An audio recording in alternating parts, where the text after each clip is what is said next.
नमस्कार, स्वागत है आपका। मैं हूं आपके साथ अंकित शर्मा और आपको जो मेरे साथ फ्रेम में आज जो दिखाई दे रही हैं, आप उनको भली भांति जानते भी होंगे, परिचित होंगे।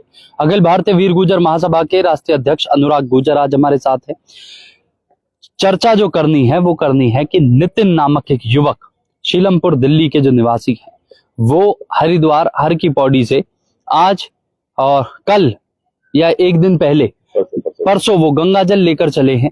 और उन्होंने गंगा जल उठाते वक्त ये एक प्रेरणा और एक उन्होंने मतलब अपने लिए ही वो चाहते हैं कि गुर्जर समाज के लिए जो जीर्णोद्धार है वो हो मंदिरों का। और मंदिर है बटेश्वर मुरैना। लोग जानते हैं कि उनको 2005 में बेसिकली उनके लिए सर्वे किया गया था। के मोहम्मद, जिन्होंने पुरातत्व विभाग के एक बड़े अधिकारी, जिनकी वजह से राम मंदिर भी स्थापित हुआ बना, और जिनकी सिर्फ वाक्य जो थे, जो अदालत में उनकी जब पेशी हुई, जब उन्होंने बयानबाजी करी, उसके बाद सारी चीजें निकल कर आई, उन्हीं ने बटेश्वर मंदिर को भी खंगाला। हमारे साथ अनुराग हैं। अनुराग, सबसे पहले स्वागत है। धन्यवाद। कौन था नितिन को ये प्रोत्साहन देने वाला कि वो जाए और जाके वो जल उठाए और बटेश्वर मंदिर मुरैना का जो ये बनाने की जो प्रक्रिया है उस पर काम करना? देखिए, ये तो स्वयं महादेव का आदेश हुआ है। सिर्फ जो प्रभु की इच्छा होती है, तभी व्यक्ति के मन में इच्छा शक्ति जागृत होती है। जी। नितिन का परसों दिन में फोन आया मेरे पास, बोला भैया मैं परसों से पहले वाले दिन जी, जब ये यात्रा शुरू करी उससे पहले, तो बोलता भैया आज मैं बुरे यात्रा पे जाना है। बुरे बोलते रहते हो, आपकी भी यात्रा करेंगे कभी? तो मैं सोचा वैसे ही बोल रहा है, तो मैंने कोई नहीं, तो बनाएंगे उसका भी प्लान, क्या करेंगे। फिर क्या होता है, रात को 8 बजे इसका फोन आता, बोला भैया मैं तो हरिद्वार पहुंच गया। जी। एक चीज होती है, एक तो प्लान्ड वे में होती है और एक अनप्लान्ड वे में चीज। जी भाई, पहले तो क्या होता है, प्लानिंग होती है, प्लान बनाया उसको, फिर प्लान को एग्जीक्यूट किया जाए। तो ये तो एकदम ये हो गया कि एकदम सर पे आ गई चीज। फिर अनूप भाई को फोन किया, जो प्रदेश अध्यक्ष है हमारे, वहां पे 8:30 बजे वो पहुंचे। 9 बजे फिर शॉप खुलवाई, जहां से इसकी टी शर्ट बनवाई। रात को 9:30 बजे वो तैयार हुई। फिर नेक्स्ट डे सुबह जल उठाया इसने और निकल लिया। फिर पहले बालावली तिराहे पे पहुंचा, जहाँ कुंवर प्रणव सिंह चैंपियन जी ने मूर्ति लगवाई थी गुर्जर प्रतिहार सम्राट मिहिर भोज जी की। और उसके बाद फिर आगे मतलब मुजफ्फरनगर और आज मीरापुर वाले रूट पे है वो। तो आज तीसरा दिन है उसका।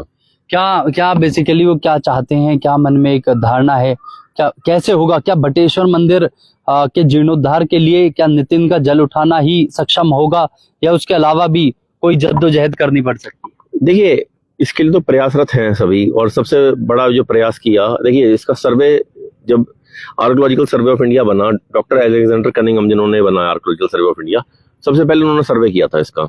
जी। तो उन्होंने देखा कि भी मंदिर है, इतने सारे वहां पे पड़े हुए हैं मंदिर, और वो जीर्ण शीर्ण हालत में है। फिर उन पे कोई मतलब कार्रवाई कुछ नहीं हुई, आजादी से पहले भी और आजादी के बाद भी। फिर 2004-5 में पद्मश्री के मोहम्मद जी, जो सुपरिटेंडिंग आर्कियोलॉजिस्ट हैं, जिनका आपने भी इंटरव्यू लिया था, उन्होंने उन्होंने लोगों से पूछा, भाई हमका मोस्ट चैलेंजिंग टास्क क्या है? तो उन्होंने बताया जी बटेश्वर मंदिर है, 200 मंदिर है और वहां का है। तो उन्होंने फिर देखा, वो सारे गुर्जर प्रतिहार आर्किटेक्चर के हैं, गुर्जर प्रतिहार शासकों ने बनवाए, और 300 वर्षों तक लगातार वो मंदिर बने हैं। वो जी 200 मंदिरों की श्रृंखला है। और ये क्या थे, ये बेसिकली ये कोई बहुत बड़ा तीर्थ स्थान रहा होगा जिसका पता नहीं है।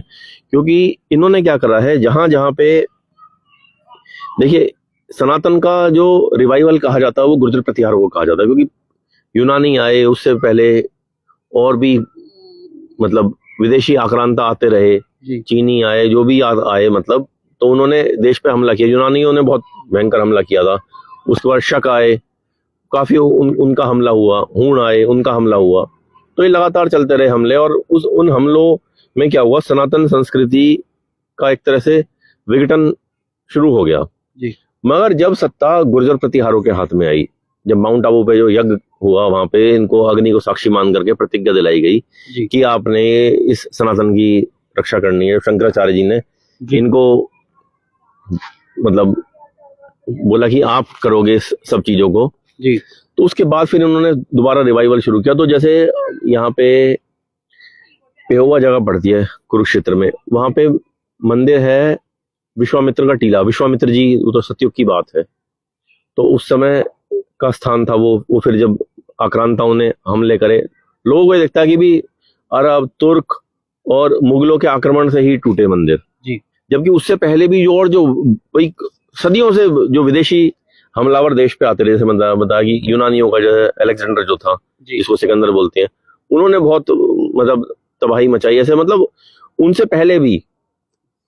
एक अहम सवाल इस बीच में, लोग कहते हैं अनुराग को बहुत नॉलेज है गुर्जर समाज की भी, और क्योंकि उन्होंने हिस्ट्री बहुत पढ़ी है और हिस्ट्री इतनी खंगाली है कि हर एक चीज का वो अपना एक एग्जाम्पल देकर पेश कर सकते हैं। लेकिन बटेश्वर मंदिर को लेकर मैं मतलब लोगों की धारणा भी ये है कि गुर्जर समाज इतना सक्षम है कि अगर सारा एकत्रित हो जाए तो वो खुद भी बनवा लेगा। फिर नितिन जैसे युवाओं की जल उठाने की जो ये प्रतिज्ञा है, इसकी नौबत क्यों आ रही है? नहीं देखिए, इसके लिए मैंने बताया आपको कि प्रयासरत है, संगठन भी प्रयासरत है और जी कुछ काम हुआ भी, और के मोहम्मद सर ने बहुत बड़ा काम किया उन्होंने जो ये इनका करा। मगर मैं आपको एक चीज बोल रहा हूँ कि समाज के लोगों को ना अपने इतिहास, अपनी धरोहर के प्रति हमारे समाज में जागृति नहीं है जी। अपनी धरोहर और इतिहास के प्रति समाज में बिल्कुल भी जागृति नहीं है, जिसके कारणवश आज ये दिन देखने पड़ रहे हैं हमें जी। तो ये है, इन चीजों पे काम होना चाहिए। और ये है नितिन की, तो ये तो इसको तो प्रेरणा देने वाले स्वयं महादेव हैं, इसको किसी ने प्रेरणा नहीं दी, इसको ना किसी ने बोला, ये तो अचानक हुआ है सारा। क्या अनुराग गुर्जर एक राष्ट्रीय अध्यक्ष अखिल भारतीय वीर गुर्जर महासभा के, क्या उनका मानना अब ये है कि नितिन जहां जहां जिस जगह से गुजरेगा तो गुर्जर समाज उसके साथ लगेगा और उसको पूरा प्रोत्साहन देगा ताकि उसकी ये प्रतिज्ञा जो है वो सफल हो पाए? देखिए, ये खाली गुर्जरों का विषय नहीं है, बनवाए वो गुर्जरों ने मंदिर, मगर ये बात है सनातन की। सनातन को स्थापित करने का अगर किसी को श्रेय जाता है जी।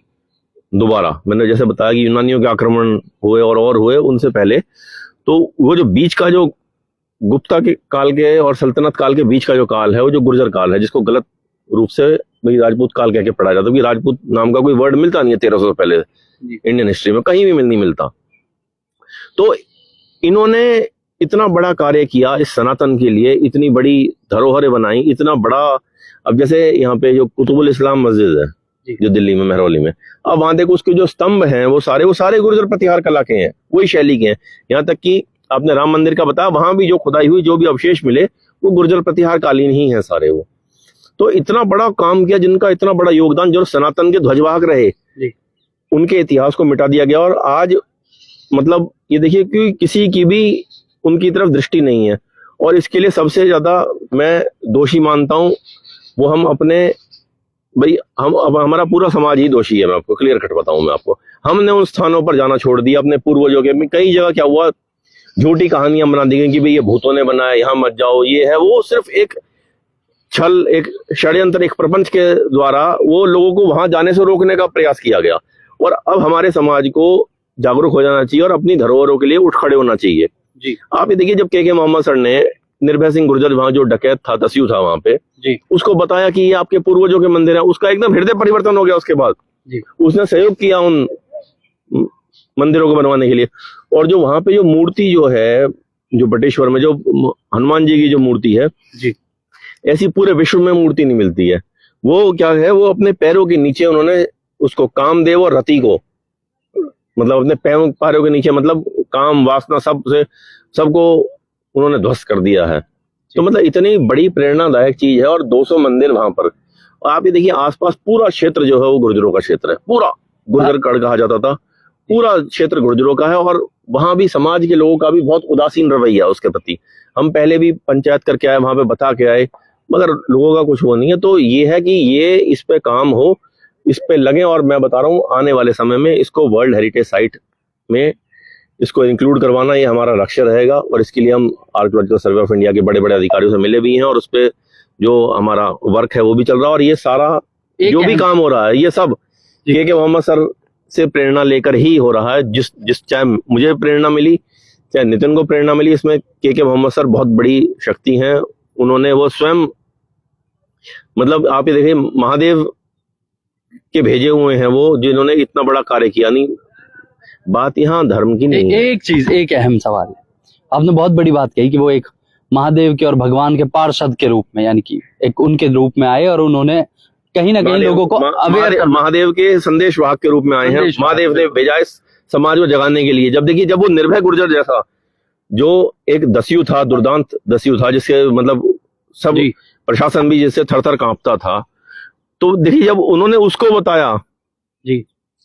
उसका हृदय परिवर्तन हो गया, उसको सब चीज वही रिकॉग्नाइज हो गई कि भी मेरे पूर्वज इतने बड़े थे, ये है। तो बताने वाला जब वो बता रहे हैं, अब तो सारी चीजें इंटरनेट पे अवेलेबल है, उपलब्ध है। अब एक फिर भी सवाल, बड़ा अहम और आखिरी सवाल, अनुराग गुर्जर से बहुत कम लोगों ने पूछा है, लेकिन आज मैं ये पूछना चाहता हूं। भारत एकता और अखंडता का प्रतीक माना जाता है। गुर्जर समाज अपनी भूमिका निभा रहा है और हर एक समाज कहीं ना कहीं उसमें एक भूमिका निभाता है। बहुत बार ऐसा देखा गया है कि जब आप इतिहास को बताते हैं तो राजपूत समाज का जब नाम आता है तो एक कटाक्ष के रूप में भी कई बार लोग उसको ले लेते हैं। क्या दोनों समाज, क्योंकि अपने आप से पूर्ण रूप से अगर देखा जाए, दोनों अपने अपने जो उनका जो एक व्यक्तित्व है, जो एक रवैया है, जो एक समाज का एक होना चाहिए, सामाजिक जो रूपरेखा है वो लगातार निर्धारित है, लेकिन फिर भी इसको कटाक्ष के रूप में क्यों देखा जाता है? क्या गुर्जर और राजपूत अलग अलग है? क्या ये भारत की एकता और अखंडता का प्रतीक नहीं है? देखिए 1300 ईस्वी से पहले राजपूत वर्ड मिलता नहीं है इंडियन हिस्ट्री में कहीं भी। और जो राजपूत हैं इनमें कई वंश ऐसे हैं जो गुर्जरों में से ही निकले हुए हैं। इसको समझने के लिए कई इतिहासकार हैं जो इस चीज को मानते हैं। देखिए क्षत्रिय तो जड़ है, गुर्जर वृक्ष है और राजपूत शाखा है। इस चीज को कोई भी दुनिया की ताकत इस चीज को बदल नहीं सकती। तो गुर्जरों का और इनका तो राजपूतों का तो बहुत घनिष्ठ संबंध है। वैसे ही जैसे एक वृक्ष का एक शाख से होता है, तो वैसे ही राजपूतों का हमारे से संबंध है। उनके बहुत सारे वंश गुर्जरों में से ही गए हैं। जब ये देखिए समय समय पर अलग अलग संघ बने, जैसे 5वीं 6वीं शताब्दी में गुर्जरों का एक संघ बना, वो फिर बाद में जाति के रूप में परिवर्तित हो गया। ऐसे ही जो ये था 1300 ईस्वी के बाद जब ये सारे हो गए तो उस समय एक राजपूत संघ बना, वो भी बाद में जाति के रूप में परिवर्तित हो गया। और उसके बाद मराठा बने, मराठा और भी राजपूतों से भी बाद में बने, वो भी ऐसे होके बाद में वो भी एक जाति के रूप में परिवर्तित हो गया। तो ये चीजें, इस चीज को तो कोई डिनाई कर ही नहीं सकता। मगर ये सब बातें, ये सब चीजें वो लोग करते हैं जिनको नॉलेज नहीं है। अब इंस्क्रिप्शंस में तो हर जगह उनको गुर्जरी लिखा हुआ, राजपूत तो कहीं वर्ड उनके लिए यूज ही नहीं हुआ। हम देखो जो इंस्क्रिप्शंस हैं, जो शिलालेख हैं, ताम्रपत्र हैं, समकालीन साहित्य, हम उसके हिसाब से चलते हैं। ये नहीं कि कोई गुर्जर बोल रहा है या कोई राजपूत बोल रहा है या कोई भी बोल रहा है, उसके हिसाब से नहीं चलते। जिसके साक्ष्य हैं, जिसके तथ्य हैं, जिसके प्रमाण हैं, उससे उसी पे कंसंट्रेट करके उसी पे बात करते हैं, उससे बाहर कुछ नहीं बोलते हैं। और देखिए मैं तो इस समाज को ये बोलूंगा कि 23 तारीख को नितिन पहुंच रहा है और ये ऐतिहासिक पल होगा वहां पे। तो आप ये देखिए कि मतलब जैसे भागीरथ जी गंगा को लेके आए थे जी, ऐसे ही एक नई परंपरा नितिन ने शुरू कर दी है कि आने वाले समय में जी, ये यात्रा में और भी लोग जुड़ेंगे और भी लोग जाया करेंगे इतनी दूर से। और जैसे सोरों पड़ता, सोरों से जब कांवड़ यात्रा चलती है तो सोरों से जाके वहां चढ़ाए, वहां बहुत पूरा समाज है वहां पे। और मैं इसके लिए नितिन को, नितिन के माता पिता को और मतलब उसके पूरे परिवार को, और जिस गांव से वो संबंध रखता है सीलमपुर गांव, उनका भी बहुत बहुत आभार प्रकट करता हूं कि उन्होंने ऐसे होनहार मतलब बच्चे का जन्म वहां हुआ और पूरे 24 से 1.5 हाथ का। अब मैं एक चीज और अपील करूंगा आपके माध्यम से कि देखिए सीलमपुर गांव वालों को और पूरे 24 से 1.5 हाथ वालों को, जिस दिन 23 को तो वहां होगा जी, 24 को नितिन यहाँ आएगा, उसका एक भव्य स्वागत होना चाहिए, क्योंकि ये बच्चा इतिहास रच के आएगा वहां से और वो कार्य करेगा जो आज तक किसी ने नहीं किया। 1200 साल बाद एक मतलब इतनी बड़ी समाज में चेतना लाने का काम करेगा ये। जी, बिल्कुल। तो देखिए अब क्योंकि लगातार नितिन के लिए जब वीडियो चली तो बड़े बड़े मीडिया संस्थानों ने भी दिखाने का काम किया, तो हमें लगा क्यों ना अनुराग गुर्जर, क्योंकि अखिल भारतीय गुर्जर वीर गुर्जर महासभा के राष्ट्रीय अध्यक्ष के रूप में चयनित हैं, तो इनसे बात करी जाए और जाना जाए कि आखिर नितिन का ये क्रेडिट क्यों रहा और किस वजह से रहा। हालांकि अब देखना ये होगा क्या नितिन की ये प्रतिज्ञा सफल हो पाती है, क्या बटेश्वर मंदिर जो मुरैना में स्थित है, क्या उनका जीर्णोद्धार दोबारा से हो पाएगा, क्या सरकार इसके लिए जागेगी, क्या युवाओं के अंदर एक शक्ति आ पाएगी, ये सारे अहम सवाल। लेकिन जो एक अहम चीज रही वो रही राजपूत और गुर्जरों को लेकर।